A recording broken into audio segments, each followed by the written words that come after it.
Hello viewers, আসসালামু আলাইকুম। এখন আমি মাছ দিয়ে লাউ রান্না দেখাবো একদম সহজভাবে। এখানে আমি মাঝারি সাইজের একটা লাউয়ের অর্ধেকটা কেটে নিয়েছি।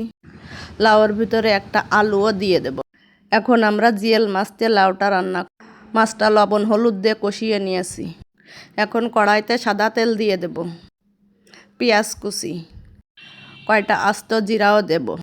এখন আমরা হালকা বাদামি কালার করে পেঁয়াজ ভাজিটা তুলে রাখবো।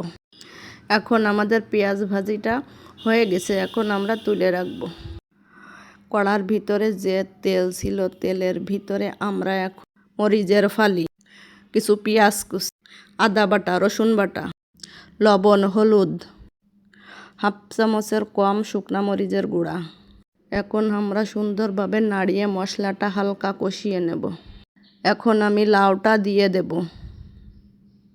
এখন সুন্দরভাবে নাড়িয়ে লাউর সাথে মশলাটা লেগে গেলে আমরা পরিমাণ মতন কষানোর জন্য পানি দেব।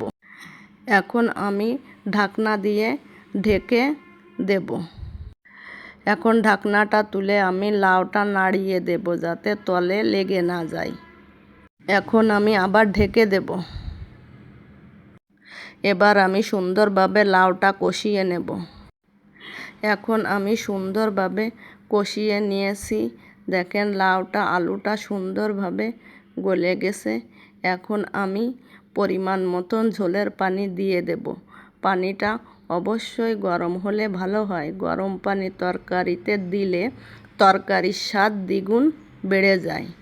এখন আমি নাড়িয়ে চাড়িয়ে ঢাকনা দিয়ে ঢেকে রাখবো বলক ওঠার জন্য। আপনারা জানেন আমি পেঁয়াজ ও জিরা ভেজে রেখেছি। সে পেঁয়াজ ও জিরা এখন সুন্দরভাবে বেটে নেব।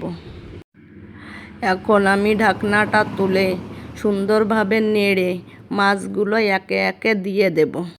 পেঁয়াজ ও জিরা ভাজি বেটে রাখাটাও দিয়ে দেব। এখন আমরা সুন্দরভাবে নাড়িয়ে ঢাকনা দিয়ে 2 মিনিটের জন্য রেখে দেব। এখন আমাদের রান্না কমপ্লিট, আমরা এখন নামিয়ে নেব। এভাবে রান্না করলে লাউটা খেতে অনেক সুন্দর হয়।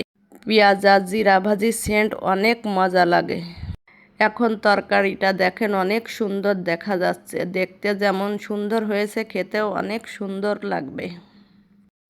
রান্নাটা যদি আপনাদের ভালো লেগে থাকে তাই লাইক, কমেন্ট, শেয়ার করতে ভুলবেন না। রান্নাটা অতি সাধারণ।